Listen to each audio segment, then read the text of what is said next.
Barry, seeing the local shop and the co-op, isn't that a great expression of free enterprise? Yes, I suppose you have to say it is, and I have to agree that having the co-op in this parade of shops has probably brought a new lease of life to this parade of shops. I mean, it gives someone the incentive to come here rather than going across the road to Tesco's. However, there is a problem where you have a newsagent at the end whose core business is that of news agency, selling newspapers and magazines, and you have the co-op come along and start to try and do the same thing themselves. It quite understandably has upset Mr. and Mrs. Patel. Have the co-op moved the goalposts? Yes, I think they have. I mean, there's no restriction on what they can and can't sell. However, you would think coming here they would have a look first and see whether this parade really needs more newspapers. I mean, Tesco's across the road is selling newspapers. They probably look after that side of Ockendon.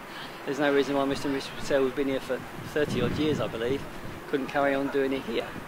And it's upset the customers of Mr. and Mrs. Patel. I personally delivered a petition of over 800 signatures to the Chelmsford Star in Chelmsford, who are the people that run this show, to Mr. Gudgeon, who promised me that he'd take a look at it, show it to his board, is what he told me, and then come back to me with an answer. Well, he didn't actually come back to me with that answer, although I think it was Wednesday or Thursday of this week I decided to contact him. He told me that the reason he hadn't come back is because he was giving it his utmost attention. But the email that he came back was really the same old story. We believe we've brought good business to this parade, and we're probably helping Mr. and Mrs. Patel's business. Almost arrogant, to be perfectly honest. So where do you go from here? Difficult, you know, but I've spoken to Mr. and Mrs. Patel and said, look, you know, the next step I think is to go to the co-op itself. I mean, the Chelmsford Star that runs this, it's really more of a franchise using the co-op's name. I think we should take it to the co-op themselves and see, you know, after all, their roots come from a background where you wouldn't kind of expect this thing to happen.